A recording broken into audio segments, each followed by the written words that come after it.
नमस्ते। Human canvas के आज के एपिसोड में आप सभी का स्वागत है। आज की जो हमारी गेस्ट है शेफाली सिंह, जो एक प्राणिक हीलर हैं और अपने पर्सनल एक्सपीरियंसेस के द्वारा जो लोगों की एनर्जी वर्क को बैलेंस करते हैं। तो आज हम इनसे जानेंगे कि प्राणिक हीलिंग किस तरह से हमारी ज़िंदगी में हमारे माइंड, सोल और स्पिरिट को बैलेंस करते हैं। तो आइए आज का एपिसोड शुरू करते हैं। और अगर आपको आज का एपिसोड पसंद आया तो हमारे वीडियो को लाइक कीजिए, शेयर कीजिए और हमारे चैनल को सब्सक्राइब कीजिए। हाय शेफाली। हेलो, कैसे हो आप? I am good. तो सबसे पहले इस क्वेश्चन के साथ मैं एपिसोड की शुरुआत करूंगी कि बेसिकली प्राणिक हीलिंग क्या होती है? ओके, सो प्राणिक हीलिंग जैसे नाम ही सजेस्ट कर रहा है, सो प्राण which is the life energy, जिसको ची भी बोलते हैं। तो हमारे अंदर जो लाइफ एनर्जी है उसका यूज़ करके उसकी हीलिंग की जाती है प्राणिक एनर्जी में। और इसमें जिसकी भी एनर्जी अगर कोई डिप्लीटेड है या कहीं से कोई कंजेशन है तो वहाँ पर एनर्जी दी जाती है through healers, through pranic healing, so that a person can gain fully healed body and soul. इसको हम अगर थोड़ा और अच्छे से इलेबोरेट करें कि बेसिकली जो प्राणिक हीलिंग होती है, एक तो उसकी ज़रूरत क्यों होती है और एक किस तरह काम करती है? Pranic healing first of all एक जर्नी है जो हर किसी के लिए बहुत ज़रूरी है। हमको लगता है कि जैसे कोई पेशेंट होगा वो डॉक्टर के पास जाएगा क्योंकि उसको कुछ प्रॉब्लम है। अगर स्टार्टिंग में ही अर्ली स्टेजेस पे ही डायग्नोस हो जाए तो इतना एक्सट्रीम कंडीशंस नहीं होती। सो प्राणिक हीलिंग एनर्जी लेवल्स पर, जैसे हमारे बॉडी के बाहर भी हमारा ऑरा है, इनर ऑरा है, आउटर ऑरा है, तो हमारी बॉडी में जाने से पहले कोई भी डिजीज्ड एनर्जी होती है, चाहे वो डिजीज़ हो या डिजीज्ड एनर्जी हो, वो पहले हमारे ऑराज में जाती है। एनर्जी बॉडी उसको फील कर लेती है, तो उसमें जाती है, पहले एंटर वहाँ होती है, इट्स लाइक अ डोर। उसके बाद हमारी बॉडी में वो एंटर होती है। तो अगर हमको पहले ही प्रिकॉशंस होंगे, हम हील्ड होंगे, तो we can fight back. It's like a defence mechanism, और हम उसको हील भी कर पाएंगे। अगर हमें पता होगा कि मुझे ये प्रॉब्लम है तो मुझे ये मेडिसिन लेनी है इस डॉक्टर के पास जाके। So that's how it is done. जो एनर्जीज होती हैं बेसिकली जो हमारा ऑरा होता है, जिसको हम लोगों ने अगर बहुत सरल भाषा में हम बात करें तो जो हमारा बॉडी का ऑरा होता है, एग्जैक्टली। तो पहले वो कोई भी चीज़ हो वो हमारे ऑरा को इफेक्ट करती है, देन हमारी बॉडी को। हाँ जी। तो अगर प्राणिक हीलिंग की ज़रूरत क्यों है अगर लोगों को, अगर हम इस बारे में बात कर रहे हैं कि प्राणिक हीलर्स आर देयर, हम चाहे डिजीज़ को लेकर के बात हो या आपका कोई इमोशनल ब्लॉकेज हो या फाइनेंशियल ब्लॉकेज हो, किस मेंटल ब्लॉकेज है कोई, अगर वो हमारे ऑरा को पहले इफ़ेक्ट करता है और फिर वो हमारी बॉडी को इफ़ेक्ट करता है, तो इस केस में प्राणिक हीलर की एक तो किस तरह से वो इस चीज़ को प्रोटेक्ट करते हैं, और दूसरा हमें ज़रूरत क्यों, अगर कोई भी इंसान क्यों किसी प्राणिक हीलर के पास जाएगा? Valid question. जब हम आते हैं व्हेन वी आर बॉर्न, तो बड़ी ही प्योर सोल होती है, उसमें कोई ट्रॉमा या कुछ भी नहीं होता, या फिर वो इतना इनोसेंट, मतलब गॉड्स चाइल्ड हम बोलते हैं, गॉड्स चाइल्ड। तो everybody is God's child. But धीरे धीरे धीरे जो हमारी लाइफ में इन्फ्लुएंसेस हुए, हमने कुछ ऐसे इमोशनल या फिर एनर्जेटिकली, स्पिरिचुअली कुछ ऐसी चीज़ें हमने ग्रैब कर ली अनवांटेड, जो नीड नहीं थी, जिसकी वजह से हमारा ऑरा डिप्लीट हो गया, कंजेशन हो गया कहीं पर। उस केस में pranic healing comes to rescue. ये सिर्फ एक एनर्जेटिकली नहीं है, ये एनर्जेटिकली, इमोशनली और स्पिरिचुअली तीनों तरह से आपको इवॉल्व करने में हेल्प करती है। इट्स नॉट कि बस मुझे कुछ दर्द हुआ यहाँ पे, मैंने पेन किलर ले लिया, ठीक हो गया। नहीं, it's a never ending journey जो आप अपने लिए करते हो, क्योंकि जो सोल आई है वो उसका पर्पस बहुत बड़ा है। आप अपनी वाइब्रेशंस को अपलिफ्ट कर सकते हो अगर आप बैलेंस स्टेट में हो। आपका ऑरा जितना रेडिएंट होगा, आप उतने अच्छे सर्कल में बैठोगे, आप उतने अच्छे लोगों से मिलोगे, और लाइफ में जो भी स्टक एनर्जीज हैं, जो भी ऐसे पैटर्न्स हैं जो बार बार लूप कर रहे हैं, उनसे भी आप बच जाओगे। So there are many benefits, उनमें से ये कुछ एक बेनिफिट्स हैं। तो जैसे कि आपका अपने खुद के भी एक्सपीरियंसेस होंगे, आपके पास मोस्ट ऑफ द टाइम आप किस चीज़ को सबसे ज़्यादा हील करने के केसेस आते हैं, या कि यार इन चीज़ों में, जैसे मुझे पता है मुझे एंग्जाइटी बहुत होती है और एक टाइम पे तो बहुत ज़्यादा थी, तो मे बी अगर मैं आपकी बात को उस चीज़ से जोड़ूँ तो मे बी इस वजह से कि मे बी मेरा कोई चक्रा ब्लॉक हो या कोई फियर मेरे अंदर है जिसको मैंने एड्रेस नहीं किया, तो इसके स्टेजेस क्या होती हैं? ओके, सो हमारी बॉडी में 7 बेसिक मेजर चक्रास हैं। तो ज़्यादातर एंजाइटी उन लोगों को होती है जिनको बचपन में कोई अबैंडेंड इशू हो गया, आपको प्यार तो मिला बट कंडीशनल बेसिस पे मिला, या प्यार मिला बेटा अच्छे बच्चे बनोगे तो ये मिलेगा, ये टॉफी मिलेगी, ये रिवॉर्ड मिलेगा। तो अगर आप उस एक्सपेक्टेशन पे खरे नहीं उतरे तो that love is taken from you. तो आपके अंदर ये एंजाइटी हो गई, हमेशा एक प्रेशर एडेड हो गया कि I have to perform, I have to be the best, और मेरे से कुछ गड़बड़ ना हो जाए, मेरे से कुछ गलती ना हो जाए। तो ये सब चीज़ें आपके हार्ट चक्र को अफेक्ट करती है और आपके अंदर एक सेल्फ वर्थ का इशू आ जाता है, सेल्फ लव की कमी आ जाती है, जिसको बहुत ही कॉमन वर्ड्स में हम बोल देते हैं सेल्फ लव की कमी। ये बहुत ही छोटे से बच्चे होते हैं उनमें सेल्फ लव की कमी होना is a very deep rooted cause. यही रीजंस होते हैं। ओके, अगर एंग्जाइटी स्ट्रेस, मतलब मुझे ऐसा लगता है कि एंग्जाइटी है, स्ट्रेस है, या सेल्फ लव, आप सेल्फ डाउट आपके अंदर है, तो ये बहुत डीप रूटेड कॉज होते हैं। ये आपको एकदम से नहीं आते लाइफ में, ये धीरे धीरे धीरे धीरे जो बना हुआ एक बिल्डअप होता है ना, आपको उस लेवल तक लेके जाता है कि आपको सेल्फ डाउट होता है, आप अपने आप को वर्थलेस समझते हो, आप खुद से प्यार नहीं करते। तो प्राणिक हीलिंग इन चीज़ों में कैसे काम करती है? देखिए, कुछ आपने बोला कि ये एकदम से नहीं होता, कुछ ऐसे पैटर्न्स होते हैं।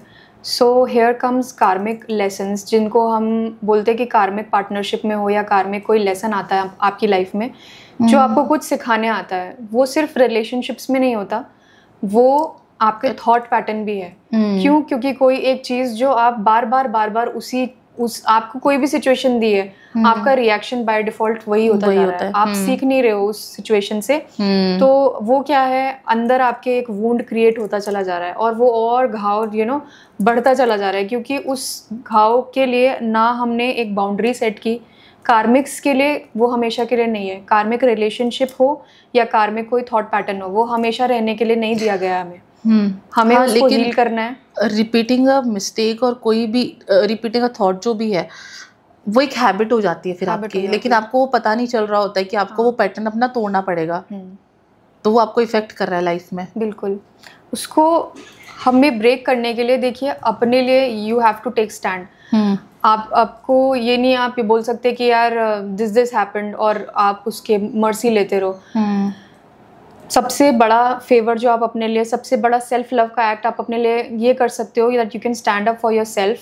इफ़ यू फील कि कोई मुझे प्यार नहीं करता, सबसे बड़ी अपने लिए आप एक गिफ्ट अपने आप को ये दे सकते हो कि I am with you, nobody is with you, I am with you.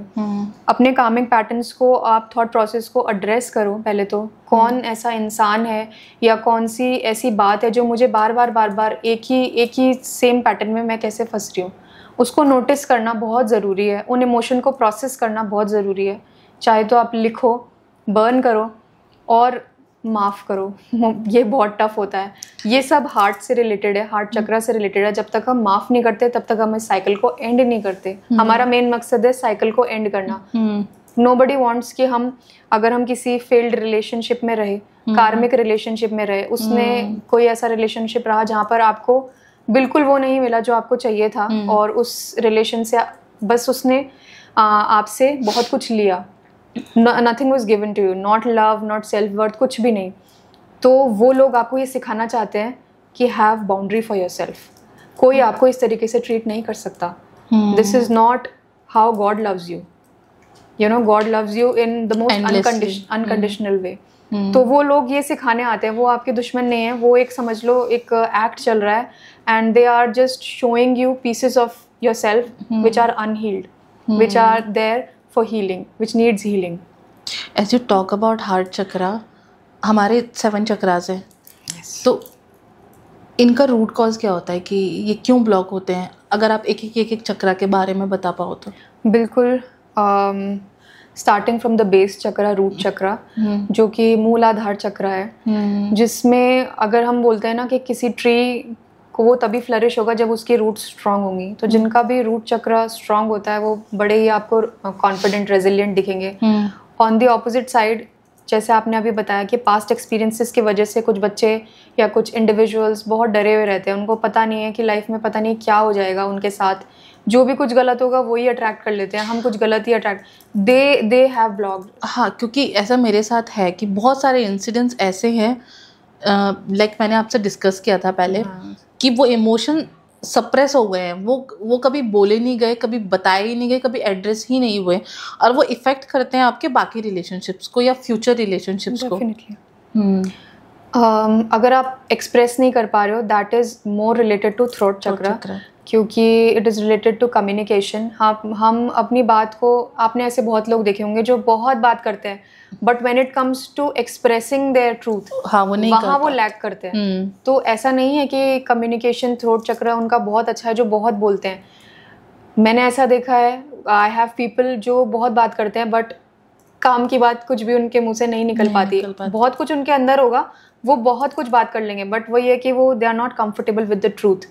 Truth बोलने के लिए या तो उन्हें पास्ट में कोई पनिशमेंट मिली होगी, या उनको मतलब ऐसे ही बैश्ड ऑफ कर दिया होगा कि you know this thing is not that important. तो वो इनर चाइल्ड की जब हम बात करते हैं ना, उसकी हीलिंग हर एस्पेक्ट में ज़रूरी होती है।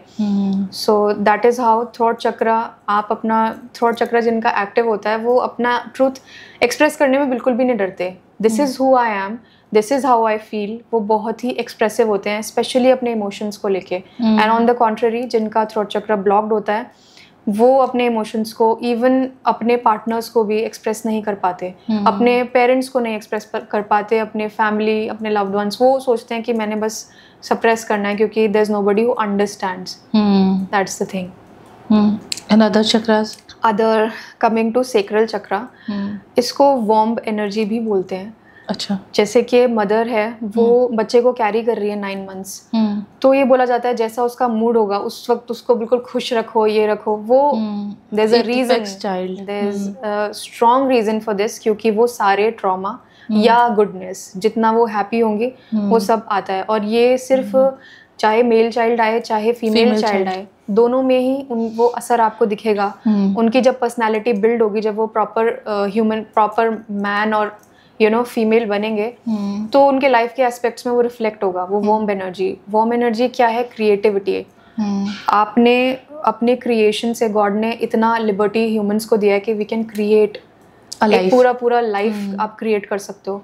जब वो एनर्जी क्रिएट नहीं होती, when two people are intimate, they create something else. मतलब वो क्रिएशन की एनर्जी, जब तक आप इन्वॉल्व नहीं हो रहे हो किसी के साथ, आप वो यूज कर सकते हो अपने इंडियोवर्स में, अपने ऐसी फील्ड्स में जहाँ पर आप अपने आप को एक्सप्रेस करो। जो आर्ट आपको गॉड ने दी है, उसमें आप उसको एक्सप्रेस कर सकते हो। तो जो भी जिनका सेक्रल चक्र बैलेंस्ड होता है, they are very good at expressing how they feel, pleasure, pain, everything.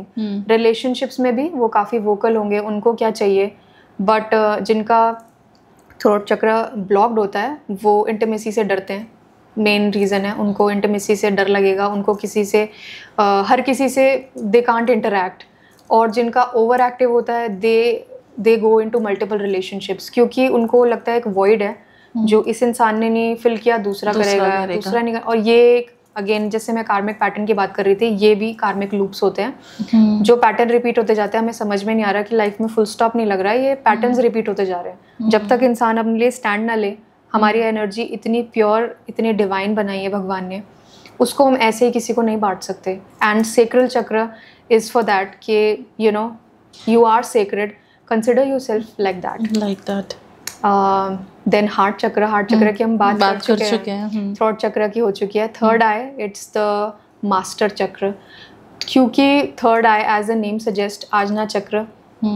कई बार हम लोगों को सुनते हैं कि मुझे इंट्यूशन हो गया था, मुझे ना मेरे इंट्यूशन बहुत स्ट्रांग है, मुझे लग रहा है कुछ गड़बड़ है। कोई एविडेंस नहीं है, कोई प्रूफ नहीं है कि कई जगह पे आप जाते हो, यार मेरा सर हैवी हो रहा है। क्यों? क्योंकि वो वाइब्रेशन बहुत हैवी होगी, कुछ नेगेटिव होगा, तो सबसे ज्यादा आपका हेड में वो आपको फील होगा। सो ये वो चक्र है। नेगेटिव होने से ही आपको फील होता है, पॉजिटिव होने से? नेगेटिव का क्या है, उसका इम्पैक्ट होगा हेडेक्स, स्ट्रॉन्ग हेडेक्स होते हैं।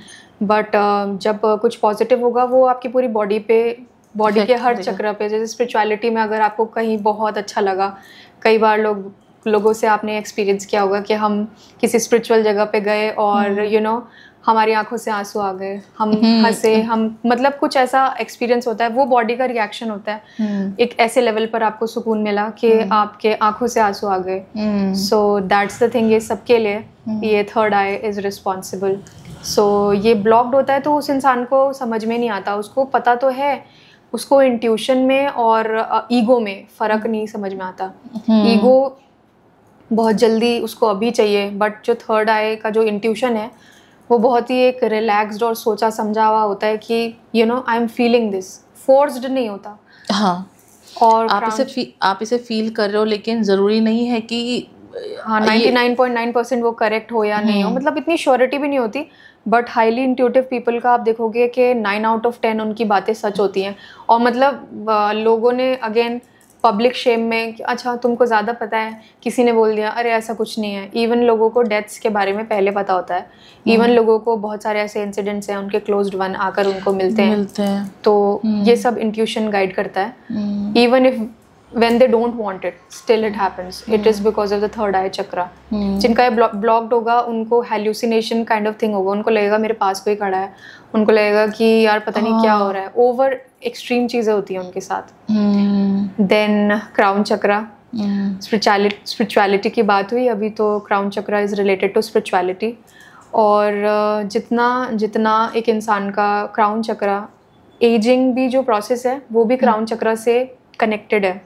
अच्छा, आप ये देखोगे जो हम एक नूर की बात करते हैं, तो जो भी आप इंसान बहुत स्पिरिचुअल देखोगे उसके चेहरे पे वो नूर वाली बात होती है, हमेशा से सालों साल ये बात होती है। और with age God just rewards you कि आपने अपना जो स्पिरिचुअलिटी है उसको इंटैक्ट रखा, तो वो नूर आपको दिखाई देगा। उनके साथ आप बैठोगे, आपको एनर्जी अपलिफ्ट लगेगी, अपलिफ्ट लगेगी, एनर्जी वो फील होगी। हाँ, क्योंकि उनका और स्पेशली उनका फोरहेड भी बहुत एक्स्ट्रा ही शाइन करेगा। मतलब चेहरे पे नूर तो होगा ही, उनका फोरहेड भी, क्योंकि ये भी थर्ड आई और ये ऑल चक्रा अट्रैक्टिव, वो अट्रैक्टिव होते हैं, वो समहाउ अट्रैक्टिव होते हैं, समहाउ वेरी हीलिंग, उनका साथ बहुत हीलिंग होता है। So this is about the 7 major chakras. ये तो भी 7 चक्रास की बात हुई कि इनके रूट कॉज क्या होते हैं। आपके पास क्या सबसे बेसिक कंसर्न आता है हीलिंग के लिए? सी देयर आर मेनी कंसर्न, और जैसे मैंने मोस्टली कार्मिक कंसर्न कहा, एक वो बहुत बड़ा कंसर्न है। और जो कुछ ऐसे वुंड्स हैं जो एड्रेस ही नहीं हुए, जिनको हम एड्रेस ही नहीं करना चाहते आउट ऑफ शेम, जैसे कि mother wound, father wound. It's not like अपने पेरेंट्स पर ये कोई प्रोजेक्शन नहीं है। थोड़ा सा इलेबोरेट करो कि फादर वुंड और मदर वुंड क्या होते हैं, क्योंकि मुझे जो इससे समझ में आता है वो ये है कि चाहे पेरेंट्स जो होते हैं वो है तो ह्यूमन बीइंग, उनकी अपनी एक जर्नी रही होती है। तो कई बार उनकी जर्नी बच्चों को किस तरह से इम्पैक्ट करती है, इसी तरह से कई बार उनका इस बात को इस तरह से कह सकते हैं, हाँ, उन्होंने कभी जो प्रेशर फील किया होगा, समहाउ नोइंगली अननोइंगली वो अपने बच्चे को पास ऑन कर देते हैं। That's what I am saying कि वो हम इस इशू को हम एड्रेस करने से डरते हैं कि ऐसा कैसे हो गया। I love my parents, we love our parents, how can we even you know address this fact कि कोई wound उनसे ट्रांसफर हो गया, but that's how generational curse is passed on। See, वो unknowingly है, उन्होंने कोई नहीं किया। उसमें जब हीलिंग होती है तो उसमें ये लिखा या बोला जाता है कि you did your best, you did what was best in your efforts, I forgive you where you were not present। but as a child आप 24/7 एक बच्चे के पास नहीं रह सकते, बट कोई ऐसे मोमेंट्स रहे जहाँ पर उस बच्चे को डेफिनेटली नीड रही होगी, and in those moments the child felt abandoned. और ये होता है जब मदर वुंड जब होता है, जिनको उनको सेल्फ लव, सेल्फ वर्थ पर इशू होता है, और जिनको फादर वुंड होता है obviously the good girl syndrome, and जिनको बोलते हैं उनको एक एडेड प्रेशर हमेशा रहता है। उनको ये होएगा कि I have to perform to earn love, वो फादर वुंड होता है। अच्छा, ये गुड गर्ल सिंड्रोम क्या हुआ? You must have heard interview of Priyanka Chopra. She said good girls don't make history, bold girls make history. So many of them have taken it totally wrong side. What she meant to say कि good girl क्या करेगी किसी situation में, आप उसको बोलोगे अगर वो करियर ओरिएंटेड है, उसको बोलोगे कि ऐसा करो बेटा, आप वहां मत जाओ, आप तो अच्छे बच्चे हो, ये काम संभाल लो, वो पहले अपनी ड्यूटी देखेगी, वो पहले अपने आप को नहीं रखेगी. That's a good girl. She is good for the environment, for the people around, but she is not good for her self. Bold girls make history because उनको फर्क नहीं पड़ता कि उनके बारे में क्या ओपिनियंस आएंगे. दैट शी इज ईजी, ये तो रात को ट्रैवल करती है, ये तो पता नहीं कहाँ जाती है. N number of judgments are passed on, but bold girls don't consider that. उनको पता है कि हमारा aim क्या है, हम क्या कर रहे हैं, क्यों कर रहे हैं. They know what they are doing. So that's why they create history, because they are not bothered by the noise. हाँ, by the judgments, of course. And सबसे बड़ी बात, वो अपने आप को समझ रहे हैं कि उन्होंने अपनी सेल्फ वर्थ को देखा है कि मैं कहाँ पहुँच सकती हूँ. और मोस्टली ये जो वुंड है, पेरेंटिंग वुंड से ही ये गुड गर्ल सिंड्रोम आया है, क्योंकि ऑफन गर्ल्स, और यू कैन इवन टेक के, शायद किसी लड़के को भी ये बोला गया होगा, you have to be, you know, हर चीज perfect. You have to be a man. हाँ, you have to be a man. You have to be can't good. cry. You can't cry. Obviously, वो एक emotional aspect है. But the good girl syndrome, it is about, you know, कि ये तो सब कुछ perfect ही करना है. आपको इसमें भी परफेक्ट होना है, आपको उसमें भी परफेक्ट होना है. हाँ, आपको सबकी बातें सुननी है. Which is not possible. और जब ऐसे बच्चे किसी एक्चुअल सिचुएशन में होते हैं ना, वहाँ भी वो दे आर गुड गर्ल, वो डील नहीं कर पाते. वो उनको जमाने से डील करना नहीं आता, क्योंकि उनको वो सिखाया नहीं गया है. और कोई बात नहीं, इट्स नॉट हर चीज कोई आपको सिखा के नहीं भेजेगा. Every training is not done. See, parenting भी कोई किसी को नहीं सिखा रहा है. ठीक है, पेरेंटिंग मेरे पेरेंट्स ने भी नहीं सीखी, मैंने भी नहीं सीखी. वो इंट्यूटिव होता है. मुझे ऐसा लगता है कि पेरेंट्स होना सब इंट्यूशन का खेल है. आप इंट्यूटिव होते हो अपने चाइल्ड की तरफ, आपको लगता है इसको इस चीज़ से हार्म हो जाएगा, ये चीज़ इसके लिए, वो सब आप इंट्यूशन की तरफ आगे बढ़ रहे हो. एंड समहाउ कि आपने अपने पेरेंट्स को जैसा अपने साथ देखा होता है, आपको लगता है कि पेरेंटिंग का स्टाइल यही होता है. अगर फादर है तो कई लाइक माय हस्बैंड, मेरे हस्बैंड ने मुझे एक दिन एक बात बोली कि किसी बेटे के लिए सबसे मुश्किल होता है अपने बाप को गले लगाना.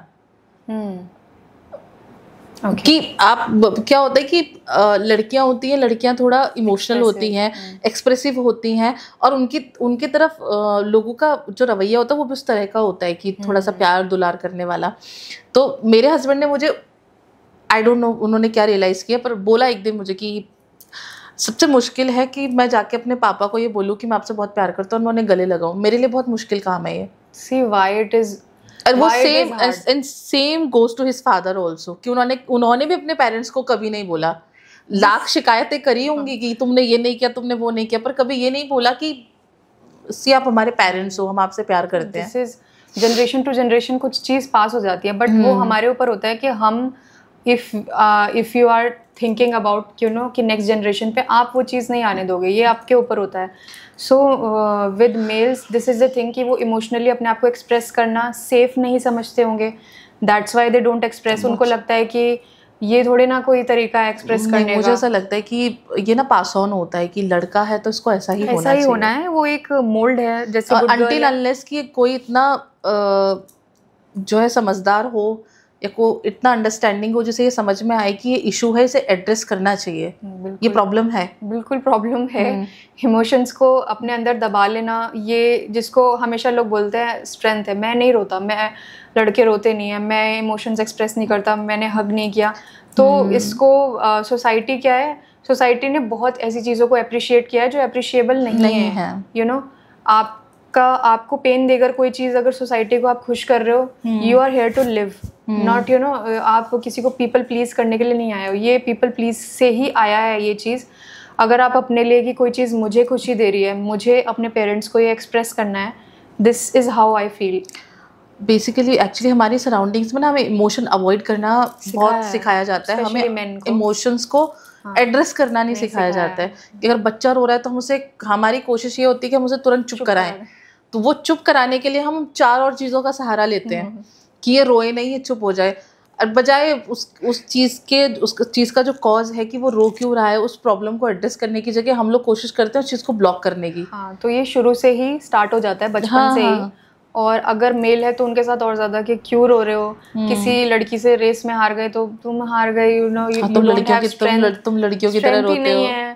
स्ट्रेंथ भी तो नहीं है तुम्हारी, मतलब हर वक्त में एक कंपैरिजन, एक कॉम्पिटिटिव वर्ल्ड में डाल दिया जाता है कि एक तुम्हें एक मिशन है, वो मिशन अकम्प्लिश करना है, नहीं हुआ तो you are not man enough. ऐसा नहीं है, we are humans first of all, और हमारी भी सोल की कुछ क्रेविंग्स होती है जिनको हम दबाए जा रहे हैं। ऐसा नहीं है कि वो हमने सप्रेस कर दिया तो वो कभी आएगा नहीं, इट विल कम, और वो फिजिकल एलिमेंट्स के द्वारा आता है और बहुत बुरा असर वो पेनफुल होगा आपको। तब कोई थेरेपी भी आपको एक एक्सट्रीम लेवल पे वो भी असर नहीं करेगी, यू नो, आपने वो ट्रॉमा या उस घाव को इतना बढ़ा लिया। एक घाव है, उसको एड्रेस ही नहीं किया, वो पड़ा हुआ है ऐसे। कोई वुंड हम ऐसे नहीं छोड़ते, हम उस पर पट्टी लगाते हैं, उस पर मरहम लगाते हैं। So that's how healing works. अपने साथ बैठना, अपने इमोशंस को प्रोसेस करना, this is not a weakness, it's a strength. Other day मैंने मूवी देखी, एक टर्किश मूवी थी, it was all about healing. तो उसमें हीलिंग का क्या प्रोसेस था कि किसी एक उसमें स्टोरी बेसिकली एक लड़की की है कि वो अपनी लाइफ में कम्प्लीटली स्टक हो चुकी है बहुत अच्छी तरह से। नाउ उसको समझना है कि उसके साथ ये सब चीज़ें क्यों हो रही हैं, तो उसको किसी के बारे में पता चलता है, और वो व्यक्ति एक हीलर थे जिनके पास उनको जाना था। Then she had a love interest also, तो वो उसके पापा ही थे लड़के के, उसको मालूम नहीं था। तो उनका पूरा हीलिंग प्रोसेस क्या था कि वो मतलब लोगों को एक तो ऐसा भी लगता है ना कि हीलिंग का ये मतलब होता है कि पता नहीं क्या जादू टोना टाइप का कुछ करेंगे। exactly. हाँ, ये बहुत मिसकंसेप्शन है। लेकिन तो उनका क्या था कि वो एक राउंड में बैठ जाते थे, जितने भी लोगों को अपने आप को हील करना होता था या अपनी चीज़ों को एड्रेस करना होता था, फिर उनमें से एक को उठाया जाता था और उन्हें एक व्यक्ति के सामने खड़ा किया जाता था, और जो उनका थेरेपी सेशन ऐसा होता था कि आप आइज क्लोज करो और आप ये देखो कि आपके अंदर वो कौन सी चीज़ है जिस चीज़ की वजह से आप स्टक फील करते हो, आपको डर फील होता है, आप अनहैप्पी हो, आप एनी काइंड ऑफ इमोशन जो आपको फील हो रहा है किसी पर्टिकुलर चीज़ की वजह से, आप उसे फील करो। और वो उसको फील करते थे। Then they do energy exchange कि उन्होंने सामने वाले को, सपोज करो मेरा जैसा फादर वुंड की बात कर लो कि कुछ ऐसा है जो मेरे फादर से मुझे मिला है, तो मुझे एड्रेस से देखना है कि सामने वाला व्यक्ति मेरे पापा ही हैं, and then you pour out your all emotion to him in front of him सारा। उसके बाद आप हील फील करते हो उस चीज़ के लिए, क्योंकि आपको ये लगता है कि इमोशन आपने जाने दिया, बिल्कुल आपने वो इमोशन आप सरेंडर कर चुके हो अपने उस इमोशन को। अरे वो बहुत, मुझे पर्सनली वो बहुत मूवी मुझे अच्छी लगी क्योंकि उसने हर चीज़ के बारे में बात की। जो हम फादर वुंड मदर वुंड के बारे में बात करें, मुझे तब तक पता भी नहीं था कि चीज़ होती है। जब मैंने पहली बार वो देखा, तब मुझे रियलाइज़ हुआ कि यार हम समझते नहीं इन चीज़ों को, हमें कोई ऐसा मिला ही नहीं होता कि हम उससे इस बारे में बात करें कि यार मेरे को इस वजह से प्रॉब्लम है, बिकॉज ये चीज़ ऐसे थी, मैं उसको समझ नहीं पा रहा था, मैं एड्रेस नहीं कर पा रहा था उस चीज़ को। तो आपके पास जो ज़्यादातर केसेस आते हैं वो इन चीज़ों को लेकर के आते हैं, चीज़ों को लेकर बेसिकली क्या इश्यूज होते हैं जो आप एड्रेस करते हो? यही इश्यूज हैं जो पहली बात तो रियलाइजेशन पर लाना ही बहुत बड़ी बात होती है, क्योंकि हमें पता ही नहीं कि इस वजह से ये रीजंस होंगे। कई बार देयर आर फैमिली एनवायरनमेंट्स जो if they are violent family environments तो वो बच्चे पर उसका असर होगा, अगर पीसफुल एनवायरनमेंट होगा उसका बच्चे पर असर होगा। So this is how this works. And कई बार ऐसे कार्मिक लेसन्स होते हैं बच्चों के पास या इंडिविजुअल्स के पास जो which are very harsh, you know, childhood से ही कोई abuse उन्होंने देखा, या फिर ऐसे लोग, ऐसे फ्रेंड्स मिले जो फ्रेंड्स किसी भी एंगल से नहीं है, दे आर जस्ट टेकर्स। वो आपकी लाइफ में आते हैं कुछ ग्लिम्स देख के, आपकी एनर्जी देख के। ऑब्वियसली एक चाइल्ड जो बॉर्न हुआ, जैसे मैंने बोला, वो बिल्कुल प्योर फॉर्म में बॉर्न हुआ। धीरे धीरे हम देखते हैं कि कैसे हमारी एनर्जी डिप्लीट हो गई, लोगों ने हमसे ही एनर्जी लेके हमारी, और हम देखते हैं कि यार ये लोग फ्लरिश कर रहे हैं और हम लोग इतना डाउन एंड वॉर्न आउट क्यों फील कर रहे हैं। This is how the takers, energy vampires is for real. So हाँ, energy vampires is for real, वो हम बिलीव नहीं करते, यू नो, लेकिन वो होते हैं और आप उन्हें देखोगे कि ये खुश हो रखे हैं, ये हंस रहे हैं और हम यहाँ बैठ के रो रहे हैं। Why I have to do all the healing.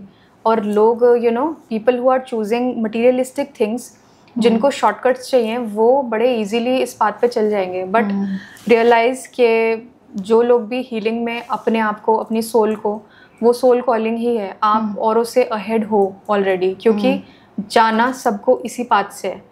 कोई इस पाथ को एस्केप नहीं कर सकता। कोई इस पाथ को, जिसको कहते हैं यूनिवर्स को, आप उल्लू नहीं बना सकते कि ये चीज़ हो गई यार ठीक, मेरा ये घाव ठीक हो गया। नहीं, दोबारा आएगा, थॉट में आएगा, इंसान के रूप में आएगा, और आपको वो टेस्ट करेगा कि अच्छा तुम्हारी सेल्फ वर्थ कितनी है। वो आपकी बाउंड्रीज को टेस्ट करेगा, आपको बार बार ले जाके उस लेवल पे लाएगा कि आपको जस्ट स्टॉप बोलना पड़ेगा, या अपनी एनर्जी से वो बाउंड्री क्रिएट करनी पड़ेगी। और आप ये डेफिनेट चांसेस होते हैं जब हम एक बाउंड्री क्रिएट करते हैं कार्मिक्स के साथ, स्पेशली कट करते हैं उनके साथ, तब आपकी लाइफ में ग्रोथ आती है। तब आपकी लाइफ के जो स्टक सारे फेजेस होते हैं वो खुलने लगते हैं, और इमोशनल अबंडेंस तब आती है। तब तक कार्मिक्स के साथ आप आगे नहीं बढ़ सकते। उनका काम है कि यहीं पर तुमको रोक के रखेंगे। वो बैरियर्स हैं, वो एनर्जी जो एक पानी की तरह है आपकी लाइफ में, वहां पर किसी ने बैरियर लगा दिया कार्मिक का। जब तक वो नहीं हटेगा, और वो आपको हटाना है, you are your saviour in that. आप उसमें किसी की हेल्प ले सकते हो, but you have to sit with your self. आज की डेट में हीलिंग सबको करनी है, बट अपने साथ बैठना किसी को नहीं है। That's the thing. Other than this, कोई भी अपने आप को सेल्फ हील कर सकता है? बिल्कुल कर सकते हैं आप। अगर आप किसी हीलर के पास जाते हैं, फर्स्ट ऑफ ऑल आप अपने पैटर्न्स को रिकॉग्नाइज करने किसी हीलर के पास जा सकते हैं। आप अपनी बात, अपने इमोशंस अनफिल्टर्ड उनके साथ रखें, ताकि जो भी, जैसे किसी भी वुंड का एक रीज़न होता है, वो रीज़न जब समझ में आ जाता है तो आपको हीलिंग टूल्स मिलते हैं। उसमें 7 चक्रा मेडिटेशन है, वो आप विदाउट एनी हेल्प कर सकते हैं इंडिविजुअली अपने लिए। और जर्नलिंग, लेटिंग गो रिचुअल्स हैं, जिसमें हम लिखते हैं, जैसे आपने बोला, वो सारे इमोशंस को प्रोसेस किया जाता है दोबारा। बहुत बहुत इम्पॉर्टेंट चीज़ है ये। और till date I do this because healer वो नहीं है जो, मतलब हम तो मास्टर लेवल पे पहुंच चुके हैं। हीलर्स आर पीपल जो हर दिन अपने साथ बैठते हैं, हर दिन अपने वुंड्स जो उन्होंने कैरी कर लिए, या किसी ने आके उनको अपनी बात बताई, उनको बहुत डीपली फील होता है। वो अपने हर इमोशन के साथ बैठते हैं, उसको हटाते हैं कि ये मेरे लिए नहीं है, my journey is something else, और आगे इवॉल्व होते हैं। दिस इज, मतलब हम बोलते हैं ना, this is how life is, this is how life goes. ऐसा नहीं है कि ऑब्स्ट्रक्शंस नहीं आएंगे, ऑब्स्टेकल्स नहीं आएंगे, ऑब्स्टेकल्स आएंगे, बट आप इतने स्मूथली वहाँ से निकल पाओगे, क्योंकि you know the way. About the letting go ritual, जो मुझे लगता है हर किसी को करना चाहिए, सेल्फ हीलिंग का पार्ट है। आपको लगता है, एक एग्जाम्पल एक इंसान का ले लेते हैं कि इस इंसान ने मुझे हर्ट किया, और कोई अब्यूज़ किया, सेक्सुअल अब्यूज़ हुआ, सो टू दिस पर्सन, ठीक है, आप राइट एवरी इमोशन अनफिल्टर्ड। उस इमोशन में आप ये मत सोचो मेरे बारे में कोई क्या सोचेगा, मैं ऐसा सोच सकती हूँ, ये सब सोसाइटल कंडीशंस है। अगर अपने आप को हील करना है, राइट दैट लेटर अनफिल्टर्ड। जो भी आपके इमोशंस थे, जो भी आपको फील हुआ, जो भी आपको लगा, just write it down. Most important step is the last step. Last step में आपने क्या करना है, you have to be the bigger person. आपको ये साइकिल रिपीट नहीं करनी। आपको बोलना है, जो हुआ हो गया, आई जस्ट लेट गो, माफ़ किया। आप अपने तरीके से बोलो, कोई ऐसा नहीं है कि ये ही वर्ड्स यूज़ करने हैं। It is your healing, your body. आपके वर्ड्स आपके लिए सबसे ज़्यादा अच्छे तरीके से काम करेंगे कि मैंने आपको माफ़ किया। Not just this is healing which is done not just for your self but for your generations. आपके किसी भी आने वाली जनरेशन में ये सेक्शुअल ट्रॉमास नहीं आएंगे। ये एक ट्रॉमा की मैंने बात की। कोई कार्मिक इंसान आपके लाइफ में आया, उसने आपको बहुत अनवर्दी फील कराया कि कि मैं तो बहुत कुछ हूँ, तुम कुछ भी नहीं हो। Right it down. कैसा लगा आपको, कैसा महसूस हुआ? आप सिर्फ प्यार चाहते थे, मगर आपको बदले में ऐसे जगह पर लोगों ने ट्रिगर किया कि तुम, for boys I am giving this example, as girls के लिए मैंने दे दिया कि तुम फाइनेंशियली क्या ही कर पाओगे मेरे लिए, अब मतलब you will not be able to provide, या जो भी उस वक्त कहा उसके वल्नरेबल स्टेट में उसको हर्ट हुआ। राइट डाउन दोज इमोशंस, क्योंकि वो सप्रेस करने के लिए नहीं है। और भी ऐसा कुछ हुआ, और उसके बाद जब आपने इमोशंस लिख लिए, मैंने माफ़ किया, उसके बाद burn that, safely burn that, और उसको आप फ्लश भी कर सकते हो, उसको आप बाहर भी डाल सकते हो। सो सिर्फ ये करने के बाद अभी आपको लग रहा है कि ये सब चीज़ें इतना मेजर इफेक्ट डालते हैं। पहले तो आपको बहुत, ये जब भी मेट वाला सीन है, तुमको हल्का फील हो रहा है, आपको हल्का फील होगा ही होगा, है ना। इसी में मैं एक चीज़ और ऐड करना चाहूँगी, जो आपने एग्जांपल दिया सेक्सुअल अब्यूज़ अगर किसी पे होता है, उसका ये बिल्कुल मतलब नहीं है ना, उनके कहने का मतलब ये है कि हम उस चीज़ को जाने दें, उस चीज़ को आप एड्रेस कीजिए, सबको जाके बताइए, देयर आर पनिशमेंट जो मिलेंगी, सब कुछ होगा, लेकिन किसी को माफ़ करना वो हमारी जर्नी, वो सेल्फ हीलिंग के लिए है, कि अगर हम किसी को माफ़ नहीं करते हैं, नहीं करोगे, आप आगे नहीं बढ़ पाओगे, आपके साथ वो इमोशन हमेशा हमेशा के लिए रहने वाला है, कई सालों तक। हाँ, तो ये आपको प्रॉब्लम है, आप उसके लिए जा करके स्टैंड लो, बट ये आपके लिए है कि जिस इमोशन को आप जीत चुके हो, आप उसे बार बार ना जियो, तो उसके लिए उसे लेट गो करना बहुत ज़रूरी है। एंड ये सबसे ज़्यादा इम्पोर्टेंट चीज़ मैं बताना चाह रही थी। हाँ, सो ये 2 चीज़ें ऐसी है जो कोई भी कर सकता है अपने लिए, बाकी what you seek is seeking you ना। अगर आप हीलिंग की तरफ जा रहे हो, बहुत से ऐसे लोग हैं जो ऐसी कंडीशंस में वो मूव थ्रू टुवर्ड्स ड्रग्स और अल्कोहल, जो आपको कहीं भी नहीं ले जाने वाला, जो आपको बस लोग बोलते हैं अरे पी लो यार, सब गम दूर हो जाएंगे। गम कहीं भी दूर नहीं होने वाले। वो गम साथ रहने वालों को आ जाते हैं, वो गम वो गम साथ रहने वालों को होते हैं आप अपने, और it is doing no good. मैं एक भी एडवांटेज नहीं दे सकती कि लोगों ने अपने इमोशंस को सप्रेस करके बहुत विक्ट्री हासिल कर ली। तो बेसिकली बात ये कि अगर आप कहीं पे इमोशनली स्टक अपने आप को फील करते हो, मेंटली या किसी भी तरह से, आपके पास मल्टीपल ऑप्शंस है, and one of them is pranic healing, कि आप हीलर्स के पास जाके आप बेसिकली, आपको कोई चाहिए जो आपको आपसे बात कर सके, आपको बता सके कि आपको आगे किस तरह से बढ़ना है, विदाउट जजमेंट्स। अगर हमको लगता है कि हम प्राणिक हीलर को अपने सब इतना वल्नरेबल स्टेट में अपनी लाइफ के पार्ट्स बताएंगे, तो वो जाके कहीं और पब्लिश कर देंगे, तो वो कहीं भी पब्लिश होने वाला नहीं है। You can relax. So for that you have to go to a healer. जो पहले तो आप एक इंटरैक्टिव सेशन लो, उनसे बात करो, create a bond, that is important, क्योंकि किसी को कुछ बताने के लिए वो ट्रस्ट डेवलप करना होता है, वो बहुत ज़रूरी है। और हीलर्स अगर एक्चुअल में हीलर्स होते हैं, they have themselves gone through so much in life, जिससे उन्होंने ये सब सीखा है, you know.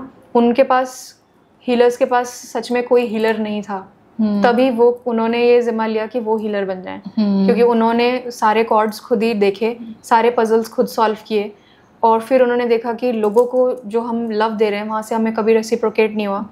I will be my love, I will be my guiding light, और I will be my lighthouse. That's how it flow. आप उन लोगों को क्या एडवाइस देना चाहोगे जो अपनी हीलिंग की जर्नी में आगे बढ़ना चाहते हैं?